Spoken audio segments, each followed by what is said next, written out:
Fala pessoal, bem-vindo ao canal Prazer Bíblia. Hoje eu vou falar uma questão aqui, ou tentar trazer uma noção aqui de compreensão para nós sobre a justiça de Deus dentro do plano da salvação. Como é que eu entendo, né? Ou como é que eu interpreto de acordo com a Bíblia. Claramente não vai ser um vídeo muito longo, mas é um vídeo mais de percepção ou de entendimento a respeito do que Deus ele faz e de como funciona. Eu estava vendo aqui, né, sobre a questão da soteriologia, ou seja, a doutrina da salvação, e como é que funciona a justiça de Deus dentro desse plano de salvação.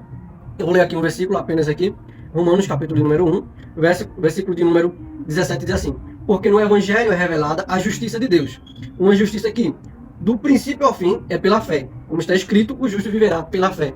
Ponto. Bora lá.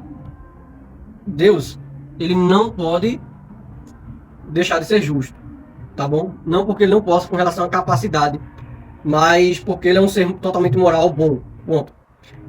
Vamos colocar agora aqui os pontos para a gente poder pensar e chegar ao entendimento, ou eu apresentar bem aquilo que é o propósito do vídeo.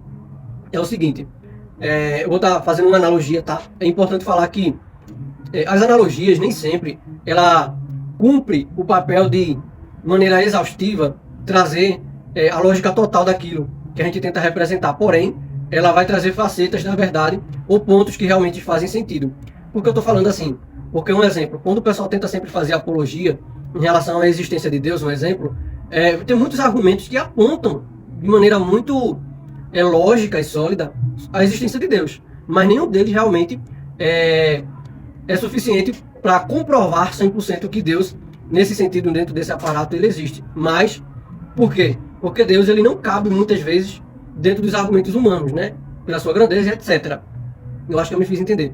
Então, continuando aqui sobre a questão da salvação e a justiça de Deus. O que é que tem a ver? É porque, assim, Deus ele não poderia fazer um ato injusto mesmo com relação à salvação. E o versículo que eu li, ele fecha muito bem essa questão. Beleza? Então, como um exemplo, eu cito o seguinte. Imagina que alguém rouba outra pessoa. Rouba algum objeto que é de alguém, obviamente. Essa pessoa que roubou, ela merece uma condenação, certo? Por quê? Porque é a lógica da justiça em alguém que faz uma coisa errada receber uma condenação, seja de que tipo for. Nesse sentido aqui, tá? Então o que acontece? Então, para haver justiça, dentro desse sentido, tem que ter uma punição para a pessoa que roubou. Agora, para ter também, ou para completar esse âmbito de justiça, a pessoa que foi roubada, ela precisa ser restituída. Por quê? Porque senão fica uma justiça muito parcial. Isto é, eu aplico a condenação a quem roubou, mas quem foi roubado, se ele não for ressarcido, vamos estar utilizando esse termo, a justiça completa não foi compreendida dentro da questão. O inverso também pode ser e é logicamente cabível. Em que sentido? Vamos supor que fulano roubou Beltrano. E uma terceira pessoa foi, fulano te roubou quanto? Roubou um objeto que valia R$1.000. E a pessoa vai dar, toma R$1.000, pronto, tá tudo certo. Só que a pessoa que roubou, mais uma vez, ela precisa ser condenada para que o âmbito do sentido da justiça, ela aplaque ou ela englobe todos os fatores ou as pessoas envolventes na situação. Então, ponto. A pessoa que roubou tem que ser condenada, e é justo, e a pessoa que foi roubada tem que ser ressarcida, porque é o justo. Fazendo isso, cumpre o papel da justiça dentro dessa situação. Por que eu estou usando essa analogia? Porque com relação a Deus, veja, o ser humano pecou. E alguém devia pagar por esse pecado.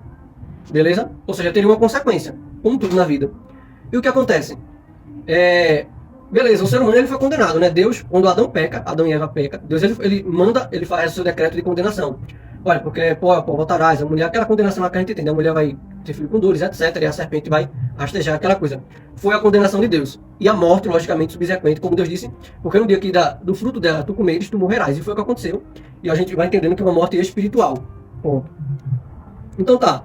Uma parte da justiça, ela é quitada nesse sentido. Porque o ser humano pecou, o ser humano morreu. Beleza. Mas como é que fica a outra parte de... como eu posso dizer?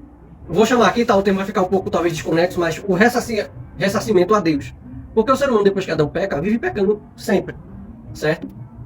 Então, nesse sentido é que chega, ou que entra, a glória de Jesus no plano salvífico, no seguinte modo. Primeiro, Deus em Jesus pagou o preço do pecado, que foi seu sangue, né? Sofrendo a punição de morte de cruz. Agora, o outro lado também, dessa questão da justiça de Deus em relação à salvação, é que o próprio Jesus, ele viveu sem pecado. Então, assim, só com Jesus mesmo é que fecha essa conta da justiça de Deus em relação à salvação do homem. Porque o homem, mais uma vez, vive pecando, a humanidade vive pecando. E Jesus, ele, no lugar do ser humano, ele pagou o preço do pecado e ele também viveu uma vida sem pecado que glorificou a Deus, que era o que Deus queria para o ser humano desde o início lá, desde o Adão e Eva, certo? Então, Deus em nenhum momento ele deixa de ser injusto, porque alguém pagou o preço e porque alguém viveu também sem pecado. Então, com Jesus, essa justiça de Deus, ela salva realmente as pessoas da maneira justa, de uma maneira justa, beleza? Isso daí é importante porque Deus, um exemplo, tipo, pessoas vivem pecando e etc, e não se arrependem. Deus simplesmente, seria injusto Deus salvar pessoas que vivem pecando e não se arrependem e não têm fé em Jesus. Porque a pessoa estaria ganhando o negócio sem que nenhum âmbito da justiça fosse aplicada. Mas, com Jesus, a gente percebe que isso não acontece. Isso funciona perfeitamente. E daí eu deixo aqui como texto de leitura, esse próprio de Romanos que eu li, o Salmo 7, verso 11, Romanos 3, capítulo 3, verso 25 ao 26, Gálatas, capítulo 3, verso 13, 1 Pedro 2, 22. Dá uma estudada nesses textos aí que você talvez vai ter essas alusões, essas compreensões a respeito da justiça de Deus dentro do plano da salvação do ser humano. Beleza? Então é isso. Curte, comenta e compartilha.